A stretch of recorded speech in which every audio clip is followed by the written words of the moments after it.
রে আজকে বিবাহ শাদী করলাম 10 বছর, কারো 12 বছর, কারো 15 বছর, 20 বছর, কারো 30-40 হয়ে গেল। জীবনে তরকারিতে নুন একটু ভুল করে বেশি দিয়েছে বিদায় আমার বিবির গায়ে কতবার আঘাত করেছি, ঝাল একটু বেশি দেওয়ার কারণে কতটা বারবার জবান থেকে আমি বকা দিয়েছি। হয়েছে কি না আমাদের এরকম? মুসলমান আল্লাহর গোলাম, যদি আগে জানতাম আসলে এই খানার মধ্যে দোষ ধরা যাবে না, এটা আমার রাসূলের সুন্নাত, তাহলে আমার মনে হয় মা বোনেরা পুরুষের হাতের মায়ের থেকে অনেকটাই বেঁচে যাইতো, ঠিক কিনা? এ যুবক ভাই, বৃদ্ধ বাবাজিরা, আল্লাহর রাসূলের সুন্নাতের আমলের কত পাওয়ার। সবাই দস্তরখান মিশায় খানা খায়, শুরুতে বিসমিল্লাহ, শেষে আলহামদুলিল্লাহ, মাঝে কোনো শব্দ নাই। আল্লাহর বান্দা এবার 2 বাবরচির পালা, 2 জনে খানা খাইতে বসছে। খানার লোকমাটা মুখে লাগাইতে দেরি, আল্লাহর বান্দা যুবক মতখোরের চোখ দিয়া টপ টপ করে পানি পড়তে দেরি নাই। পুরান সাথী ডাক দিয়া কয়, ভাই তোমার চোখে কেন পানি? ডাক দিয়া কয়, ভাই আমার চোখে পানি আসার কারণ হলো আমার মনের মধ্যে পুরানো একটা ব্যথা জেগে গেছে। বলে কি ব্যথা বলো ভাই? বলে ব্যথাটা হলো আল্লাহ পাক আমাকে একটা নেককার বিবি দান করেছে। হায়াতের জিন্দগিতে আমার বিবি সব সময় আমার জন্য দোয়া করেছে, আল্লাহ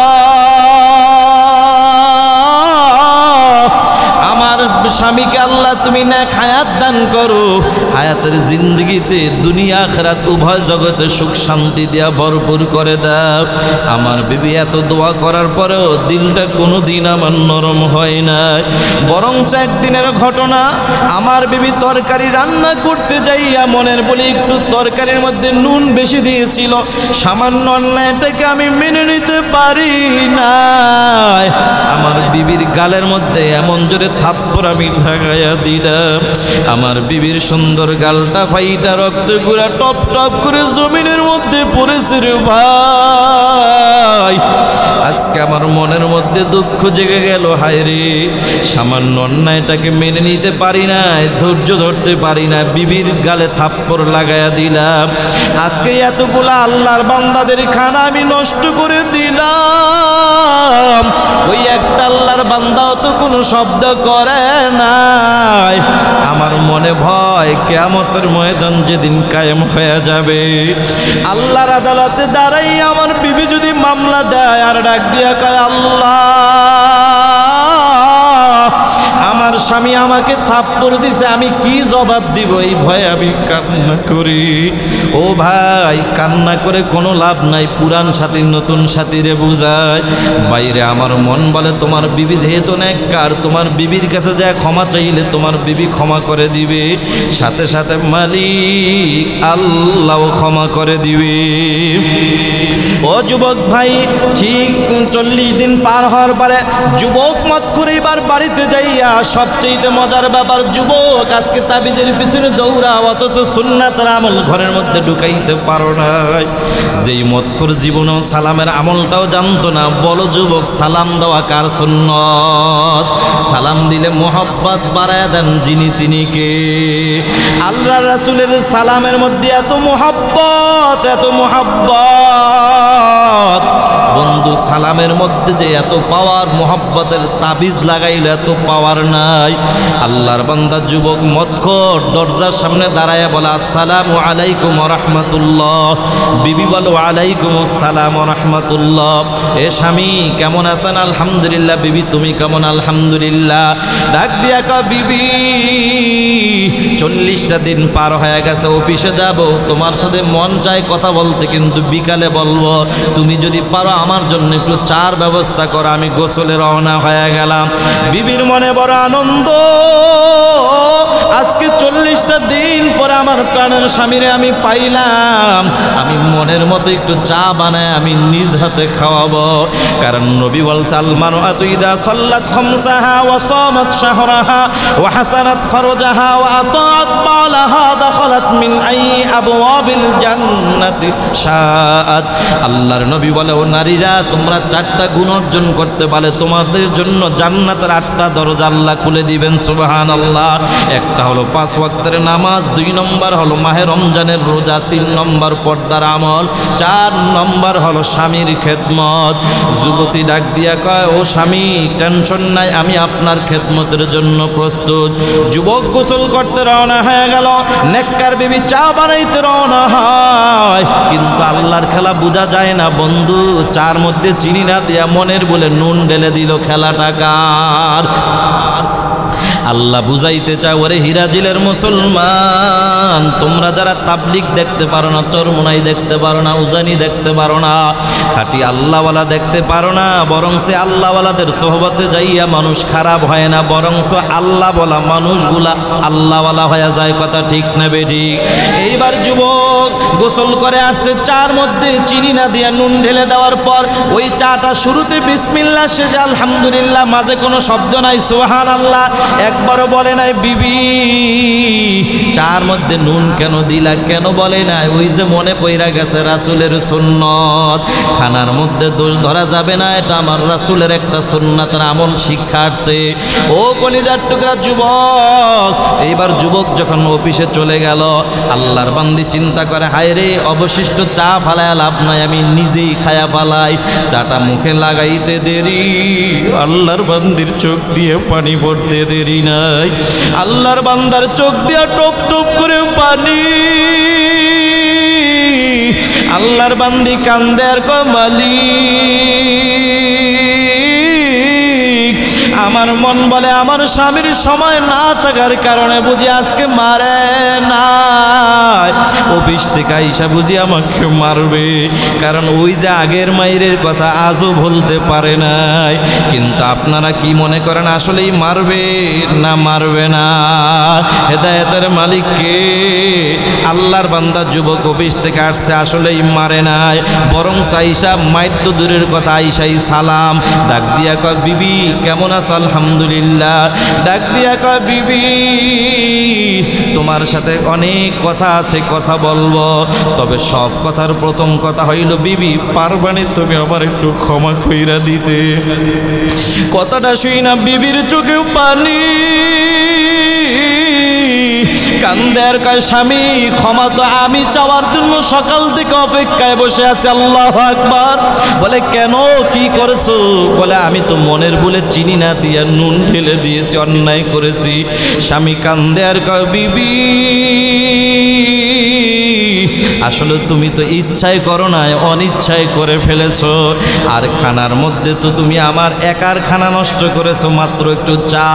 অথচ তুমি কি জানো তোমার এই স্বামী কতগুলো আল্লাহর বান্দাদের খানা নষ্ট করেছে? সেখানে তাকায়া দেখলাম একটা মানুষও কোনো শব্দ করে নয়। আর আল্লাহওয়ালাদের সোহবতে যাইয়া আমিও শিক্ষা গ্রহণ করে এসেছি, যতদিন বেঁচে থাকবো আল্লাহর রাসূলের সুন্নাতের উপর আমল করব, কোনোদিন আমিও আর খানার মধ্যে দোষ ধরব না। সুবহানাল্লাহ। যুবক ভাই, 7 দিনের শ্রেষ্ঠ দিন আজকে পবিত্র জুমার দিন।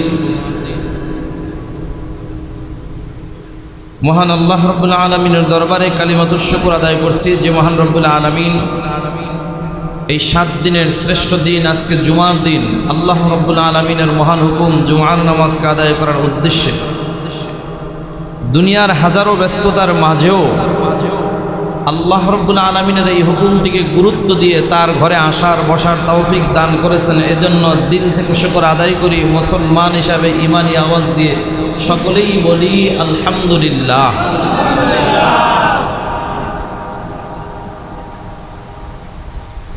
রবিউল আউয়াল মাসের এই জুমাটি হলো শেষ জুমা। আমি প্রথম জুমায় আলোচনা করেছিলাম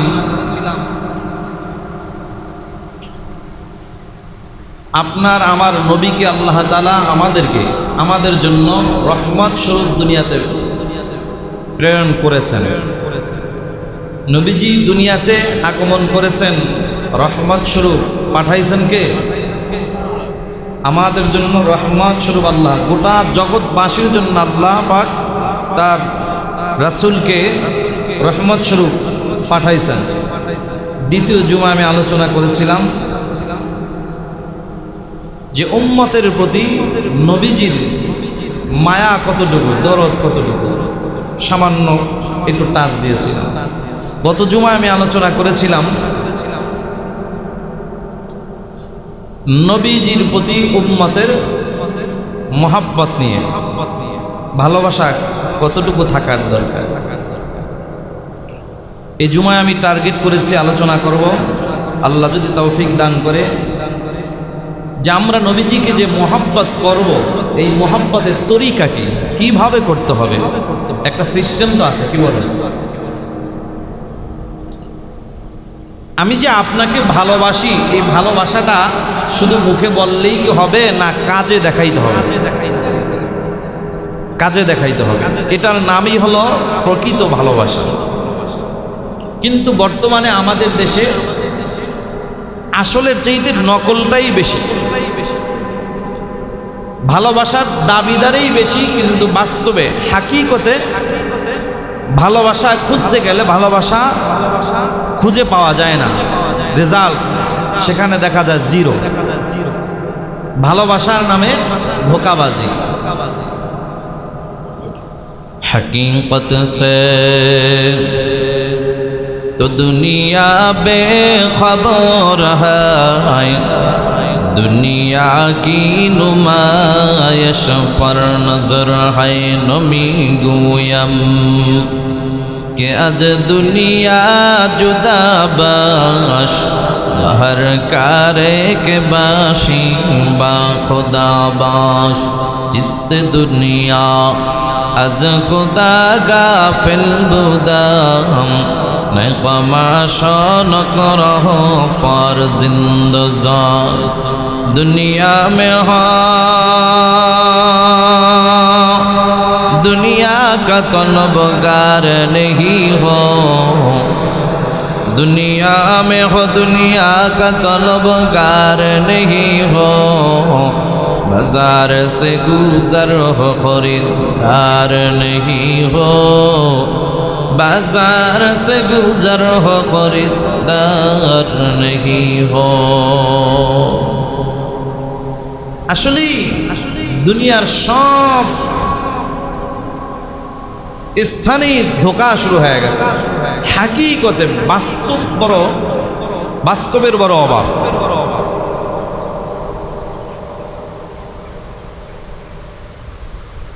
হাকিকতে আসল ভালোবাসার নমুনা কি? আপনি আমাকে ভালোবাসেন, যদি সত্যিকার অর্থে আসলেই প্রকৃত ভালোবাসা আপনার অন্তরে থেকে থাকে, তাহলে আমার যেই জিনিসটা পছন্দনীয় আপনারও পছন্দ হতে হবে, যদি সঠিক থাকে। যেমন দুনিয়ার জমিনে যুবক যুবতীকে যখন ভালোবাসার প্রস্তাব দেয়,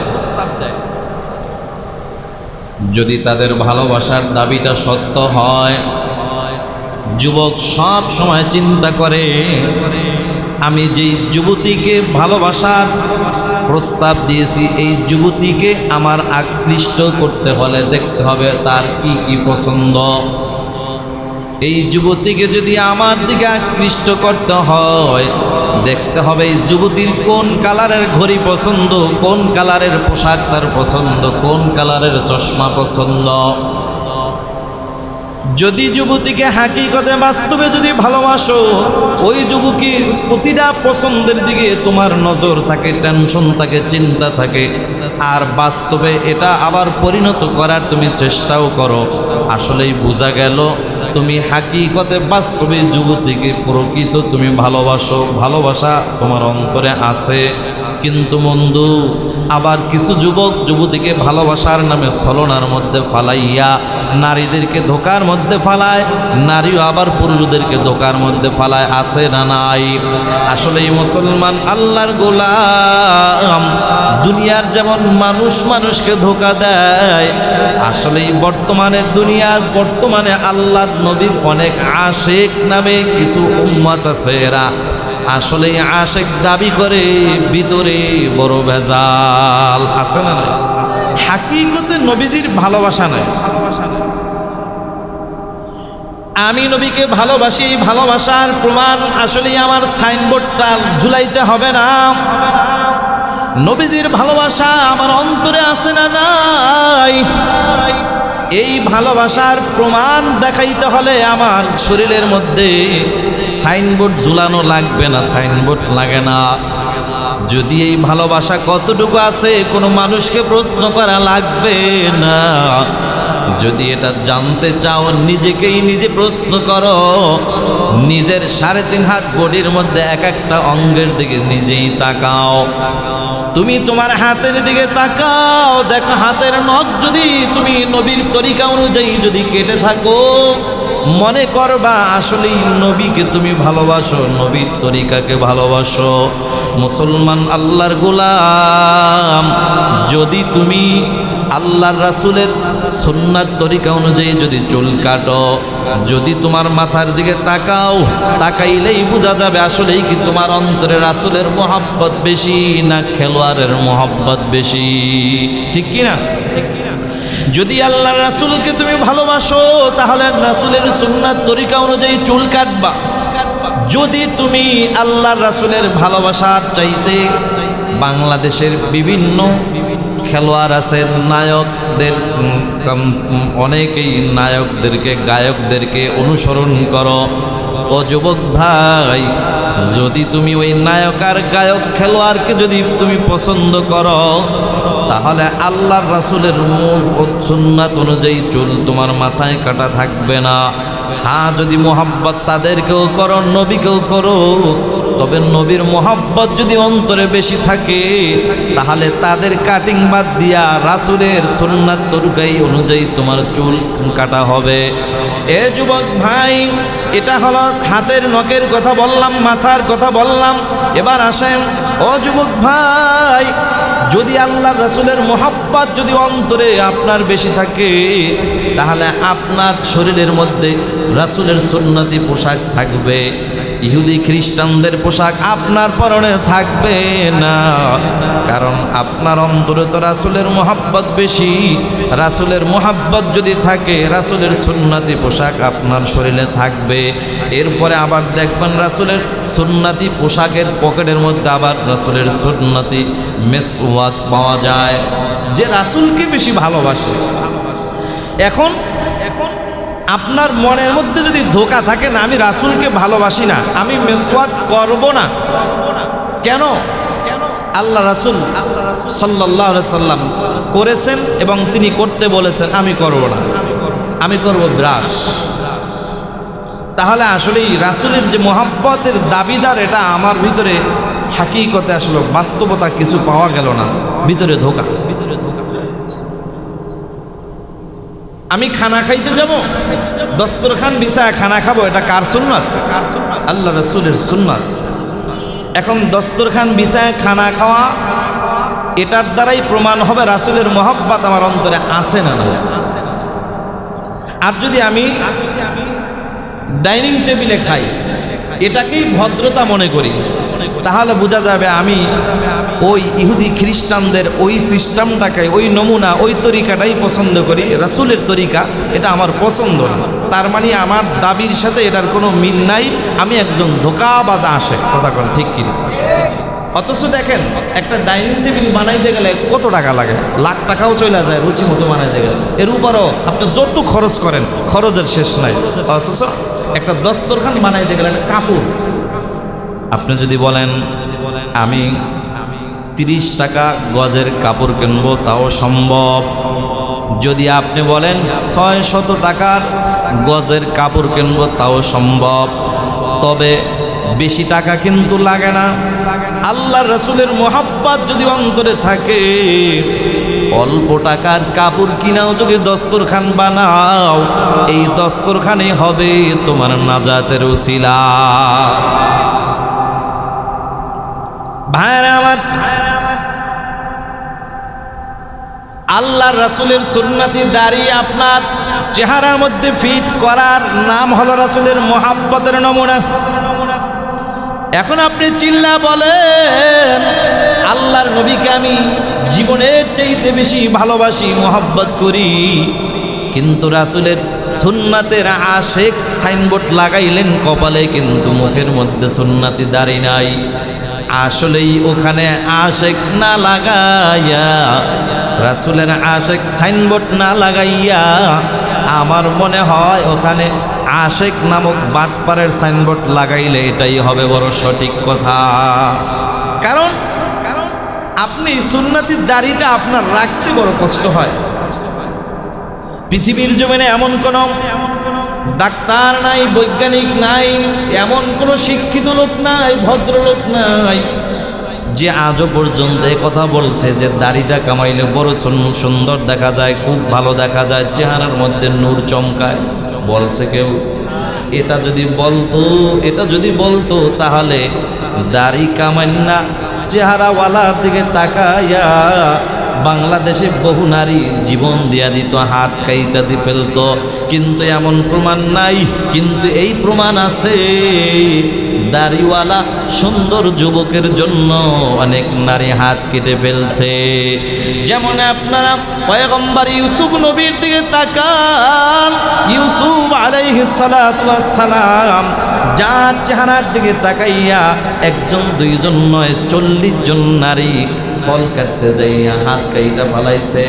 মুসলমান আল্লাহর গোলাম, এবার জানতে চাই পয়গম্বর ইউসুফ নবী যে সুন্দর ছিল, সুদর্শন যুবক ছিল, তিনি কি দাড়িওয়ালা ছিল না দাড়ি ছাড়া?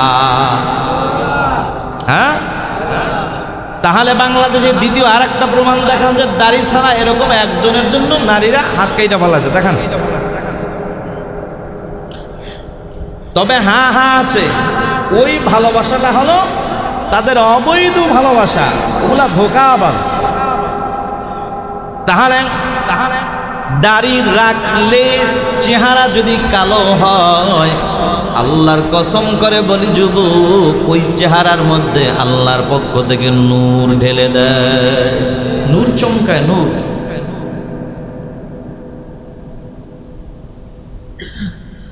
আমাদের এলাকায় এক যুবক অনেক লম্বা দাড়ি রেখেছিল, হঠাৎ করে দেখি মাথার মধ্যে কি ঢুকছে আল্লাহ পাক জানে, তাকায় দেখি শেভ করে ফেলাইছে, দাড়ি আমাদের চেয়ে অনেক বড়। বিশ্বাস করেন, ওরে দেখতে যে এতটাই বিশ্রী লাগছে, মানে একটা নমো একটা চেহারার মধ্যে ভাব আসছে। এরকম হঠাৎ করে শেভ করলে হয় না? কিন্তু বলেন তো, সারা জীবন দাড়ি কামাইছেন, হঠাৎ করে দাড়ি রাখছেন, খারাপ দেখাইছে এরকম বলতে পারবেন? বরঞ্চ যে দেখবে সে আপনাকে সালাম দিবে। বাসের মধ্যে দাঁড়া আছেন, বলবে মুরব্বি বসেন, সিট ছাইরা দেয়, কথা কোন ঠিক কিনা? এটা রাসূলের মোহাব্বত, সুন্নাতের বরকত, কথা কোন ঠিক কিনা? ভাইরা আমার, গেল আল্লাহ রাসূলের মোহাব্বত। এই ভালোবাসা প্রমাণ করার জন্য সাইনবোর্ড লাগাইতে হয় না, বরং নবীর সুন্নাতের মোহাব্বত দিয়েই ভালোবাসার প্রমাণ হয়। আল্লাহ রাসূলকে যদি ভালোবাসো, নবীর সুন্নাত তরিকা অনুযায়ী চুল কাটো, নবীর সুন্নাতে টুপিটা মাথায় দাও, হাতের নখগুলো নবীর তরিকা অনুযায়ী কাটো, চেহারার মধ্যে সুন্নাতি দাড়ি রাইখা দাও, শরীরের মধ্যে সুন্নাতি পোশাকটা পরা শুরু করে দাও, পকেটের মধ্যে মেসওয়াক নিয়ে ঘোরো, প্রস্রাব করতে যাইবা, ইস্তেনজায় যাইবা, তুমি টিস্যু পেপার নিয়ে যাও, ঢিলা ব্যবহার করো। কিন্তু বাংলাদেশে কত যুবক পাওয়া যায় উঁচু শিক্ষিত দাবি কইরা, কত যুবক পাওয়া যায় দাঁড়ায়া প্রস্রাব করে, আসে না নাই? বলেন তো, দাঁড়ায়া প্রস্রাব করা এটা কি সুন্নাত না বৈশা প্রস্রাব করা সুন্নাত? তাহলে যারা বৈশা প্রস্রাব করে না, দাঁড়ায় করে, সে সারাদিন যদি ইংলিশে মানে কথা বলে, ইংলিশ ছাড়া কোনো কথাই বলে না, তারপরে আমি মনে করব তুমি চরম পর্যায়ের অভদ্র, কথা কোন ঠিক কিনা? কারণ আমরা জানি দাঁড়ায় প্রস্রাব করে গরু, ছাগল, ভেড়া, বকরি, কথা কোন ঠিক কিনা? কুকুরে দাঁড়ায় প্রস্রাব করে। এখন কুকুরের স্বভাব, গরুর স্বভাব যদি মানুষের মধ্যে চলে আসে, আল্লাহর কসম করে বলি বন্ধু, সে কখনো নবীর আদর্শের উম্মত হতে পারে না।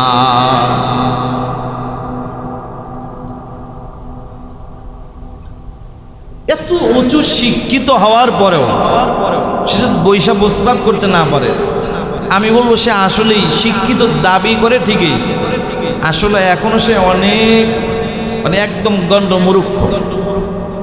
এটার বাস্তব প্রমাণ দেখেন, ছোট্ট বাচ্চারা যখন ধরেন 2 বছর বয়স হয়ে গেছে, বাচ্চাটা দ্বারা প্রস্রাব করে দিচ্ছে, প্যান্ট ভিজায় ফেলাইছে, বাচ্চাটা চিৎকার করা শুরু করছে। এখন আম্মু তো রান্না করতেছে, মা বাচ্চার কান্নার আওয়াজ পায় চলে আসছে, আসার পরে এবার তো কি হয়েছে, আমি প্রস্রাব করেছি, আমার প্যান্ট চেঞ্জ করে দাও। মা যদি বলে আমি তরকারি একটা রান্না করেছি আর একটা করতেছি, বসাইছি, তুমি একটু ধৈর্য ধরো, আর একটু পরে চেঞ্জ করতেছি, কোনো বাচ্চা মানবে? কথা বলতে পারবে না। তরকারি পরে রান্না করো, আগে আমাকে কি করো, ক্লিয়ার করো, আমাকে পরিষ্কার করো। তাহলে ছোট্ট বাচ্চার জ্ঞানের মধ্যেও এটা বিবিকে যে একটা বাধা লাগছে যে নাপাক প্রস্রাবটা তার শরীরে রাখলে খারাপ লাগতেছে। আর এত বড় 50 বছর হয়ে গেছে, 40 বছর পার হয়ে গেছে, 55 হয়ে গেছে, এখনো দাঁড়ায় দাঁড়া প্রস্রাব করে, তার মাথার মধ্যে এই বুদ্ধিটা ঢোকে নাই। কথা কোন ঠিকই না? তাহলে তার মধ্যে আর একটা চতুষ্পর্যী জানোয়ার আছে, এই জানোয়ারের মধ্যে কোনো পার্থক্য নেই। এজন্য ভাই, আল্লাহ রাসূলের সুন্নাতের উপর যখন আমরা পরিপূর্ণভাবে আমল শুরু করে দিব, অটোমেটিক দেখবেন আমাদের হায়াতের জিন্দেগির মধ্যে শান্তি অটোমেটিক চলে আসবে। সুবহানাল্লাহ।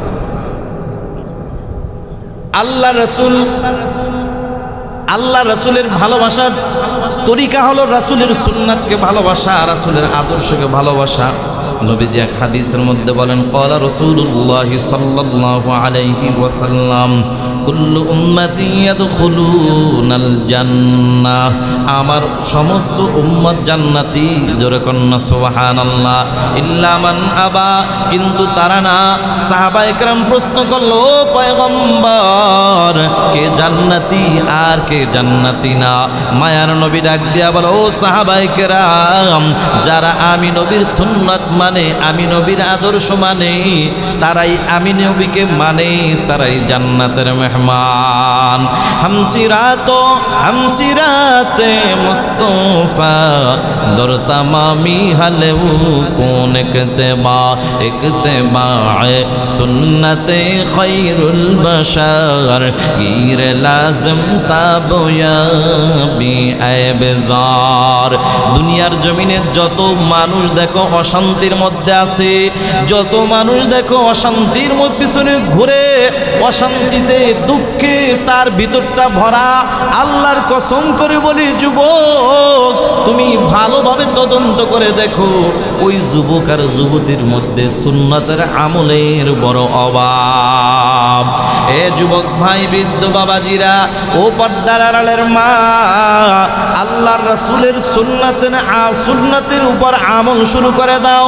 আল্লাহর কসম, তাবিজ লাগবে না, পানি পড়া লাগবে না, তেল পড়া লাগবে না, অটোমেটিক তোমার ঘরের মধ্যে শান্তি ঢুকায় দিবেন কে? সুন্নাতের আমলের মধ্যে যে শান্তি, এটার বাস্তবতা বুঝাবার জন্য আমি ছোট্ট একটা ঘটনা আপনাদের মাঝে তুলে ধরি। বন্ধু মুসলমান, আল্লাহর গোলাম, আল্লাহর রাসূলের সুন্নাতের আমলের মধ্যে ঢুকলে অটোমেটিক ঘরে কিভাবে শান্তি আসে। এ নবীর উম্মতের দল, যুবক, হায়াতের জিন্দেগিতে নবীর তরিকা অনুযায়ী ঢোকার জন্য, নবীর তরিকা অনুযায়ী চলার জন্য আজকে থেকে পুরাপুরি পাকা নিয়ত করো। যুবক রে, সুন্নাতের উপর আমল করলে লাভ কি আর না করলে লস কি, এটা বুঝাবার জন্য আমি ছোট্ট একটা ঘটনা আপনাদের মাঝে তুলে ধরি। আল্লাহর এক বান্দি হায়াতের জিন্দেগিতে সব সময় আল্লাহর কাছে দোয়া করেছে, আল্লাহ বাকি জীবনটা তোমার, আল্লাহ তোমার হুকুম, তোমার রাসূলের তরিকা অনুযায়ী চলার তৌফিক তুমি আমাকে দান করো। নামাজের পরে দোয়া করেছেন, আল্লাহ তোমার কাছে আমি প্রতিদিন 2টা আবদার জানাই, আল্লাহ আল্লাহ এক নম্বর আবদার হলো আল্লাহ তুমি আমাকে নেক হায়াত দান করো, হায়াতের জিন্দগিতে বেশি বেশি নেক আমল করার তৌফিক দান করো আল্লাহ। আর দুই নম্বর হলো মালিক আমার হায়াতের জিন্দগিতে আমার ঘরে একজন তুমি নেককার আল্লাহওয়ালা স্বামীর ব্যবস্থা করে দিও। সুবহানাল্লাহ। ও কলিজার টুকরা যুবক ভাই বৃদ্ধ বাবাজিরা, বর্তমানে দুঃখজনক হলো সত্য আমার বাংলার জমিনে অধিকাংশ মা বোন পাওয়া যায় এরা আল্লাহওয়ালা স্বামী চায় না, টুপিওয়ালা দাড়িওয়ালা নামাজি স্বামী এরা পছন্দ করে না। এরা যেটা আল্লাহর কাছে চায়, আল্লাহ দুনিয়ার হায়াতের জিন্দগিতে তুমি আমাকে টাকাওয়ালা বাড়িওয়ালা গাড়িওয়ালা স্বামী দান করো, ঠিক কিনা? আল্লাহর কসম করে বলি ও যুবতী বোন, ও যুবক ভাই, টাকায় শান্তি দিতে পারে না, শান্তি দেওয়ার মালিক যিনি তিনি কে? আরো আওয়াজ দিয়া বলো তিনি কে? আল্লাহর বান্দি চাইতেছে আল্লাহ হায়াতের জিন্দগিতে তুমি আমাকে নেক হায়াত দান করো। আর একটা দোয়া করেছেন আল্লাহ হায়াতের জিন্দগিতে আমার জন্য একজন নেককার আল্লাহওয়ালা স্বামীর ব্যবস্থা করে দাও। আল্লাহ ডাক দিয়া কাও আমার বান্দা বান্দিরা, দুনিয়ার জমিনে যারা আমার একমাত্র কাছের প্রিয় বান্দা বান্দির খাতায় যখন তোমাদের নাম উঠে যাবে, যত বেশি তোমরা আমার কাছাকাছি হয়ে যাইবা আমি আল্লাহ মাঝে মাঝে তোমাদেরকে তত বেশি পরীক্ষার মধ্যে ফালায়া দিব। আমি আল্লাহ পরীক্ষার মধ্যে ফালায়া তোমাকে টেস্ট করে দেখবো তোমার ইমানি পাওয়ার কত। আল্লাহু আকবার। আল্লাহ বলেন ওয়ালা নাবলুওয়ান্নাকুম বিশাইইম মিনাল খাউফি ওয়াল জু'i ওয়া নাকসিম মিনাল আমওয়ালি ওয়াল আনফুসি ওয়াস সামারাত ওয়া বাশশিরিস সাবিরিন।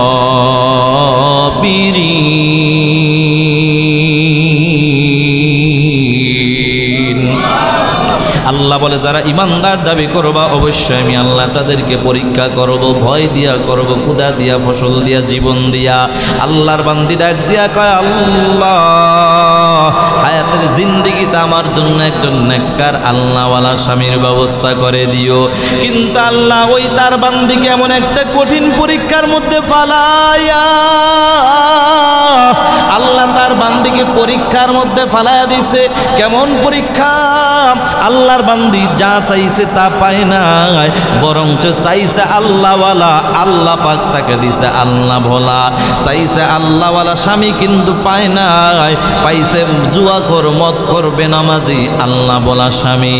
এরপরও প্রতিটা রাত স্বামীর হাতে মায়ের খাওয়ার পরেও আল্লাহর বান্দি বেজার না, কারণ এমন একটা স্বামী আল্লাহ তাকে দান করেছেন সারাদিন নামাজ তো পড়েই না, সারাদিন মদ খায়, জুয়ার আড্ডায় কাটায়, গভীর রাত বাড়িতে যাইয়া স্ত্রীর উপর টর্চারিং করে। স্ত্রীর উপর যখন এভাবে আঘাত করে স্ত্রী স্বামীর উপর কখনো বেজার হয় না। স্ত্রী মনকে বুঝায় ওরে মন আমার মালিক মনে হয় আমাকে ভালোবাসা ইমানি পরীক্ষার মধ্যে ফালায়া দিছে। আল্লাহর বান্দি এইবার নামাজের মধ্যে দাঁড়ায়া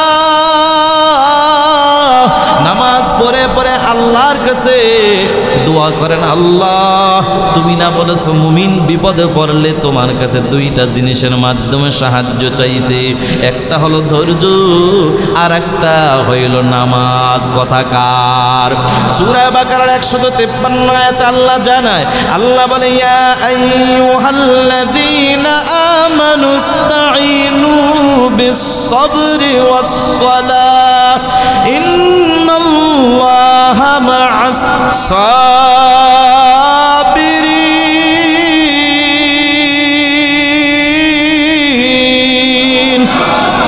আল্লাহ বলো ইমানদার মুসিবতের মধ্যে পড়ছো, কোনো টেনশন নাই, দুইটা আমল নিয়ে সামনে আগাও, একটা হলো ধৈর্য আর একটা হইল নামাজ। আল্লাহর বান্দী দুইটা আমল নিয়ে মালিকের কাছে বলে, মালিক আয় আল্লাহ তুমি তোমার কাছে চাইলাম আল্লাহওয়ালা, পাইলাম আল্লাহ বলা, এরপরও বেজার না, কারণ আমি ভালো করে জানি দুনিয়ার জমিনে তুমি যাকে ভালোবাসো মাঝে মাঝে তাকে ইমানি পরীক্ষা করো।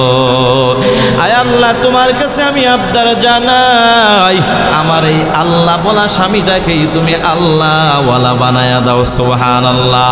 আল্লাহর দরবারে দোয়া কবুল হয়ে গেছে। আল্লাহর বান্দিকে এইবার আল্লাহর বান্দির দোয়া আল্লাহ কবুল করে ফেলেছে। কেমন ভাবে দোয়া কবুল হয়ে গেছে দেখো। যুবক মদখুর একদিন ওই এলাকার মধ্যে হাঁটতেছে, যেই এলাকার মধ্যে বসবাস করে, হঠাৎ করে ওই এলাকার মধ্যে আল্লাহর কিছু খাঁটি মেহমান আসছে। তাবলিগ জামাত চিনেন কিনা আপনারা? ভালো না খারাপ? এই দাওয়াত তাবলিগের আল্লাহর কিছু প্রিয় বান্দারা আসছে। মসজিদ আইসা নামাজ পড়ে, নামাজের পরে মুসল্লিদেরকে, এলাকার মহল্লার বেনামাজি ভাইদেরকে নামাজের জন্য দাওয়াত দিতেছে। এভাবে আসরের নামাজের পরে যখন দাওয়াতের কাজে বের হয়, সর্বপ্রথম যে আল্লাহর বান্দার সাথে দেখা হয়, এই আল্লাহর বান্দাই হলো ওই আল্লাহর বান্দির স্বামী মদখুর ফরিদউদ্দিন। আল্লাহু আকবার। হেদায়েতের মালিককে। এইবার আল্লাহর বান্দা যুবক দাঁড়ায় রয়েছে। আমির সাহেব দাঁড়াইয়া সালাম দিয়া বলে, ভাই তোমার নাম কি? মদখুর যুবক কয়, হুজুর আমার নাম হলো ফরিদউদ্দিন। এরে ফরিদউদ্দিন, তোমাদের মহল্লায় আল্লাহর ঘর মসজিদে আল্লাহর কিছু মেহমান আসছে দিনের দাওয়াত নিয়া, যদি যাইতা বড় খুশি হইতাম। সাথে সাথে আমার মালিক আল্লাহও খুশি হয়ে যাইত। তারপরে যুবক দাঁড়ায় ডাক দিয়া কবু, আল্লাহর ওলি, জীবনে এত মানুষ নামাজে ডাকছে, কেউ নিতে পারে না। আজকে কেন জানি আপনার জবানের বয়ান শুনে দিলটা নরম হয়ে গেছে। আল্লাহু আকবার। দিল নরম হয়ে গেছে। আমার মন চায় আমি এই মুহূর্তে আল্লাহর হুকুম নামাজের জন্য আল্লাহর ঘর মসজিদে চলে যাই। মুসলমান আল্লাহর গোলাম যুবক মাগরিবের নামাজ আদায় করলো। নামাজের পরে কোরআনের বয়ান, হাদিসের বয়ান চলতেছে। হঠাৎ করে ইশারের আজান হয়ে গেল। আজানের পরে আমির সাহেব দাঁড়াইয়া এইবারে ডাক দিয়া কয়, যুবক কে আসু আল্লাহ রাস্তায় বের হওয়ার জন্য রাজি? দাঁড়ায়া যাও। কথাটা বলতে দেরি, যুবক মদখুর সবার আগে দাঁড়াইতে দেরি নাই। কন্যা সুবহানাল্লাহ।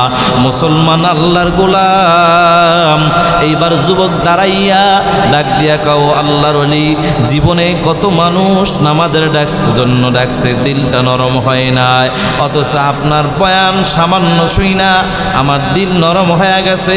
নামাজেও আসলাম, নামাজের পরে বয়ান শুই না দিল নরম হয়ে গেছে। আল্লাহর রাস্তায় বের হওয়ার জন্য আমার মনটা কেন জানি কাঁদতেছে। মন চায় আমি যাব, কিন্তু সমস্যা তো একটা, আমি যেই দোকানের মালিকের দোকানে চাকরি করি, ওই মালিক তো আমাকে এই লম্বা ছুটি দিবে না, 40 দিনের ছুটি দিবে না। আল্লাহর ডাক দিয়া কয়, যুবক তুমি শুধু রাজি হও, তোমার মালিকের কাছ থেকে ছুটি নেওয়ার দায়িত্ব আমি নিজেই নিয়ে নিলাম। আল্লাহু আকবার। ও যুবক ভাই, আসলেই তো আল্লাহ পাক রব্বুল আলামিন বান্দাকে যখন হেদায়েত দিবেন, তামাম পৃথিবীর মানুষ চেষ্টা করেও তাকে গোমরা বানাইতে পারবে না। আর আল্লাহ যদি হেদায়েত না দেন, তাহলে দুনিয়ার মানুষ সবাই চেষ্টা করেও তাকে হেদায়েত দিতে পারে না। কথা কোন ঠিক কিনা? মুসলমান আল্লাহর গোলাম যুবক দাঁড়ায় যায়। আমির সাহেব সকালবেলা দোকানওয়ালার কাছে হাজির হয়ে যায়। সালাম দিয়া ডাক দিয়া কও, দোকানওয়ালা ভাই, তোমার দোকানের কর্মচারী ফরিদউদ্দিন নামে কেউ আছে? বলে হ্যাঁ আছে। বলে তোমার কর্মচারী ফরিদউদ্দিন তো আল্লাহ রাস্তায় বের হওয়ার জন্য রাজি হয়ে গেছে, যদি ছুটি দিতা, অনুমতি দিতা, আল্লাহর বান্দা এইবার জামাতে যাইতো। দোকানওয়ালা ছিল 5 ওয়াক্ত নামাজের নিয়মিত একজন মুসল্লি। মুস্কি একটা হাসি দিয়া ডাক দিয়া কও, আল্লাহর ওলি, জীবনে এত মানুষ আমাকে নামাজে রাখছে, কেউ নিতে পারে না। ও আল্লাহর ওলি, এমন কোনো দিন নাই ফরিদউদ্দিনকে আমি নামাজের জন্য ডাকি নাই, অথচ একটা দিনের জন্য আমি মসজিদের ধারে কাছেও কখনো নিতে পারি নাই। আজকে আপনাদের মতো খাঁটি আল্লাহওয়ালাদের জবানের বয়ান শুই না, আমার ফরিদউদ্দিনের দিল যেহেতু নরম হয়েছে, আমার কোনো এখানে বাধা নাই। আমি ছুটি দিয়া দিলাম, 40 দিনের ছুটি দিয়া দিলাম। শুধু এখানে ক্ষান্ত নয়, 40টা দিন আল্লাহ রাস্তায় বের হইতে যত টাকার প্রয়োজন হয় সব টাকা আমি মালিক আলাদা দিয়া দিলাম। এ যুবক ভাই, বৃদ্ধ বাবাজিরা, হেদায়েতের মালিক কে? হেদায়েতের মালিক আমার আল্লাহ। যুবক এইবার যখন জামাতে চলে যায়, সবচেয়ে মজার ব্যাপার হলো যেই যুবক জিন্দেগিতে কোনোদিন আলেমদের পক্ষে কথা বলে নাই, এই যুবক কি আল্লাহ পাক কেমন পরিবর্তন করে দিল। হঠাৎ করে আমির সাহেব একদিন দাঁড়ায় কয়, যুবক কে আছো, আজকে আমাদের খেদমত করবা, মানে খানা পাক করে খাওয়াইবা। কথাটা বলতে দেরি, যুবক মতখোর সবার আগে দাঁড়াইতে দেরি নাই। সুবহানাল্লাহ। যুবক দাঁড়াইয়া ডাক দিয়া কও, আল্লাহর ওলি, আমার মন চায় আমি আপনাদের মতো আল্লাহওয়ালাদের একটু খেদমত করি। আল্লাহু আকবার। এই কথাটা বলার পরে যুবক যখন বলল, এবার আমির সাহেব কা, বাবা তুমি নতুন মানুষ, পারবা না, বসে যাও। কথাটা বলার পরে তাকায়া দেখে যুবকের চোখে পানি। হুজুর, জীবনে আপনাদের মতো আল্লাহওয়ালাদের কখনো পক্ষ করতে পারি নাই, খেদমত করতে পারি নাই, পক্ষে কথাও বলতে পারি না। আজকে আপনার জবানের বয়ান শুনে আমার দিলটা নরম হয়ে গেছে। আমার মন চায় বাকি জীবনটা আপনাদের মতো আল্লাহওয়ালাদের খেদমত করে যায়। আল্লাহর বান্দা যুবক এইবার যখন দাঁড়ায়, হুজুর বলে, ঠিক আছে বাবা, তুমি একা পারবা না, পুরানো একজন সাথী দিলাম, 2 জন মিলে সকালের খানা খাওয়ায়, দুপুরের খানা খাওয়ায়, রাতের খানা পাক করার জন্য যখন রওনা হয়ে যায়, আসরের নামাজের পরে এইবার ওই মতকর যুবক এইবার পুরান সাথীকে ডাক দিয়ে কয়, ও ভাই, আমি উজু ইস্তেঞ্জা করে আসি, আপনি এখানে দাঁড়ান। পুরান সাথী দাঁড়াইয়া তরকারি বসাইলেন, নুন দিলেন, সব কিছু পরিমাণ মতো দেওয়ার পর এইবার নতুন সাথী উজু কমপ্লিট করে আসছে, পুরান সাথী আবার উজু করার জন্য চলে গেল। নতুন সাথী দাঁড়ায় চিন্তা করে, হায় হায়, তরকারি বসাইলাম, নুন তো এখনো দেওয়া হয় নাই, তিনিও আবার পরিমাণ মতো নুন দিয়া দিল। বলেন না খাইতে কি মজা হবে, ডাবল হয়ে গেছে। এ যুবক ভাই, কি ঘটনাটা কি হয়ে গেল? আল্লাহর বান্দা যুবক এবার ডাবল দেওয়ার পর ইশারার নামাজের পরে আমিন সাহেব দাঁড়াইয়া ডাক দিয়া কয়, রে নবীর উম্মতের দল, খানা যে খাইবা, খানার মধ্যেও কিন্তু আমার রাসূলের সুন্নাত আছে না নাই? ও যুবক ভাই, ঘটনা বলার উদ্দেশ্য আমার ছিল না। ও বৃদ্ধ বাবাজিরা, ও পর্দার আড়ালের মা, ঘটনা বলার মূল উদ্দেশ্য ছিল না। মূল উদ্দেশ্যই ছিল আমার সুন্নাতের আমল দ্বারা কি লাভ, কি শান্তি। এই যুবক ভাই আমির সাহেব দাঁড়াইয়া ডাক দিয়া কয়, যুবক, খানার মধ্যে কিন্তু আমার রাসূলের সুন্নাতের আমল আছে। 1 নম্বরে দস্তরখান বিছায় খানা খাওয়া, এটা আমার রাসূলের একটা সুন্নত। 2 নম্বরে খানা সামনে আসলে দোয়া পড়া সুন্নত। খানার শুরুতে বিসমিল্লাহ বলা সুন্নত, খানার শেষে আলহামদুলিল্লাহ বলা সুন্নত। এই সুন্নাতের কথা বলতে বলতে বলতে বলতে একটা পর্যায়ে বলে ফেলছে, এরে নবীর উম্মতের দল, খানার মধ্যে কোনো দোষ ত্রুটি ধরা যাবে না, এটাও আমার রাসূলের সুন্নাত। সুবহানাল্লাহ। এই কথাটা বলার পরে সবাই তো এশারের নামাজের পরে দস্তরখান বিছায় খানা খায়, শুরুতে বিসমিল্লাহ, শেষে আলহামদুলিল্লাহ, মাঝে কোনো শব্দ নাই। জোরে কন্যা সুবহানাল্লাহ। একটা লোকও বলে নাই, ভাই তরকারির মধ্যে নুন কেন বেশি, ঝাল কেন বেশি, কেন বলে না? একটাই কারণ, আমার রাসূলের সুন্নাত। দোষ না ধরা, এটা কার সুন্নাত? মুসলমান যুবক, একটু কি চিন্তা করে দেখা যায়? মাথাটারে চিন্তা করে দেখো, হায় রে, আজকে বিবাহ শাদী করলাম 10 বছর, কারো 12 বছর, কারো 15 বছর, 20 বছর, কারো 30-40 হয়ে গেল। জীবনে তরকারিতে নুন একটু ভুল করে বেশি দিয়েছে বিদায় আমার বিবির গায়ে কতবার আঘাত করেছি, ঝাল একটু বেশি বেশি দেওয়ার কারণে কতটা বারবার জবান থেকে আমি বকা দিয়েছি, হয়েছে কি না আমাদের এরকম? মুসলমান আল্লাহর গোলাম, যদি আগে জানতাম আসলে এই খানার মধ্যে দোষ ধরা যাবে না, এটা আমার রাসূলের সুন্নাত, তাহলে আমার মনে হয় মা বোনেরা পুরুষের হাতের মায়ের থেকে অনেকটাই বেঁচে যাইতো, ঠিক কিনা? এ যুবক ভাই, বৃদ্ধ বাবাজিরা, আল্লাহ রাসূলের সুন্নাতের আমলের কত পাওয়ার! সবাই দস্তরখান বিছায় খানা খায়, শুরুতে বিসমিল্লাহ, শেষে আলহামদুলিল্লাহ, মাঝে কোনো শব্দ নাই। আল্লাহর বান্দা এবার দুই বাবরচির পালা, দুইজনে খানা খাইতে বসছে। খানার লোকমাটা মুখে লাগাইতে দেরি, আল্লাহর বান্দা যুবক মতখোরের চোখ দিয়ে টপ টপ করে পানি পড়তে দেরি নাই। পুরান সাথী ডাক দিয়া কয়, ভাই তোমার চোখে কেন পানি? ডাক দিয়া কয়, ভাই আমার চোখে পানি আসার কারণ হলো আমার মনের মধ্যে পুরানো একটা ব্যথা জেগে গেছে। বলে কি ব্যথা বলো ভাই? বলে ব্যথাটা হলো আল্লাহ পাক আমাকে একটা নেককার বিবি দান করেছে। হায়াতের জিন্দগিতে আমার বিবি সব সময় আমার জন্য দোয়া করেছে, আল্লাহ আমার স্বামীকে আল্লাহ তুমি নেক হায়াত দান করো, হায়াতের জিন্দগিতে দুনিয়া আখিরাত উভয় জগতে সুখ শান্তি দিয়া ভরপুর করে দাও। আমার বিবি এত দোয়া করার পরেও দিলটা কোনোদিন আমার নরম হয় নাই। বরঞ্চ একদিনের ঘটনা, আমার বিবি তরকারি রান্না করতে যাইয়া মনের বলি একটু তরকারির মধ্যে নুন বেশি দিয়েছিল, সামান্য অন্যায়টাকে আমি মেনে নিতে পারি না। আমার বিবির গালের মধ্যে এমন জোরে থাপ্পড় আমি ঢাকাইয়া দিলাম, আমার বিবির সুন্দর গালটা ফাইটা রক্ত গুড়া টপ টপ করে জমিনের মধ্যে পড়েছে রে ভাই।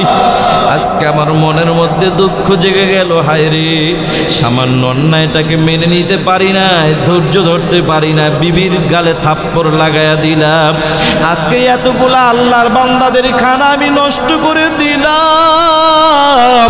ওই একটা আল্লাহর বান্দাও তো কোনো শব্দ করে নাই। আমার মনে ভয় কিয়ামতের ময়দান যেদিন কায়েম হয়ে যাবে, আল্লাহর আদালতে দাঁড়াই আমার বিবি যদি মামলা দেয় আর ডাক দিয়া কয়, আল্লাহ আমার স্বামী আমাকে থাপ্পড় দিছে, আমি কি জবাব দিব? এই ভয়ে আমি কান্না করি। ও ভাই, কান্না করে কোনো লাভ নাই, পুরান সাথী নতুন সাথীরে বুঝায়। বাইরে আমার মন বলে তোমার বিবি যেহেতু নেককার, তোমার বিবির কাছে যা ক্ষমা চাইলে তোমার বিবি ক্ষমা করে দিবে, সাথে সাথে মালিক আল্লাহ ক্ষমা করে দিবে। ও যুবক ভাই, ঠিক 40 দিন পার হওয়ার পরে যুবক মত করে এবার বাড়িতে যাইয়া, সবচেয়ে মজার ব্যাপার, যুবক আজকে তাবিজের পিছনে দৌড়া, অথচ সুন্নাতের আমল ঘরের মধ্যে ঢুকাইতে পারো নাই। যেই মতখোর জীবনেও সালামের আমলটাও জানতো না। বলো যুবক, সালাম দেওয়া কার সুন্নত? সালাম দিলে মোহাব্বত বাড়ায় দেন যিনি তিনি কে? আল্লাহ রাসূলের সালামের মধ্যে এত মোহাব্বত, এত মোহাব্বত। বন্ধু, সালামের মধ্যে যে এত পাওয়ার, মোহাব্বতের তাবিজ লাগাইলে এত পাওয়ার নাই। আল্লাহর বান্দা যুবক মতখোর দরজার সামনে দাঁড়ায় বলে, আসসালামু আলাইকুম ওয়া রাহমাতুল্লাহ। বিবি বলো, ওয়ালাইকুম আসসালাম ওয়া রাহমাতুল্লাহ। এ স্বামী কেমন আছেন? আলহামদুলিল্লাহ। বিবি তুমি কেমন? আলহামদুলিল্লাহ। ডাক দিয়া কয়, বিবি 40টা দিন পার হয়ে গেছে, অফিসে যাব, তোমার সাথে মন চায় কথা বলতে, কিন্তু বিকালে বলবো। তুমি যদি পারো আমার জন্য একটু চার ব্যবস্থা করো, আমি গোসলে রওনা হয়ে গেলাম। বিবির মনে বড় আনন্দ, আজকে 40টা দিন পরে আমার প্রাণের স্বামীরে আমি পাইলাম। আমি মনের মতো একটু চা বানায় আমি নিজ হাতে খাওয়াবো। কারণ নবী বলছে, আল মারআতু ইযা সাল্লাত খামসাহা ওয়া সামাত শাহরাহা ওয়া হাসানাত ফারজাহা ওয়া আতাআত বালাহা দাখালাত মিন আই আবওয়াবিল জান্নাতি শাআত। আল্লাহর নবী বলে, ও নারীরা, তোমরা 4টা গুণ অর্জন করতে পারলে তোমাদের জন্য জান্নাতের 8টা দরজা আল্লাহ খুলে দিবেন। সুবহানাল্লাহ। একটা হলো 5 ওয়াক্তের নামাজ, 2 নম্বর হলো মাহে রমজানের রোজা, 3 নম্বর পর্দার আমল, 4 নম্বর হলো স্বামীর খেদমত। যুবতী ডাক দিয়া কয়, ও স্বামী টেনশন নাই, আমি আপনার খেদমতের জন্য প্রস্তুত। যুবক গোসল করতে রওনা হয়ে গেল, নেককার বিবি চা বানাইতে রওনা হয়, কিন্তু আল্লাহর খেলা বোঝা যায় না বন্ধু। চার মধ্যে চিনি না দিয়া মনের বলে নুন ঢেলে দিল, খেলাটা কার?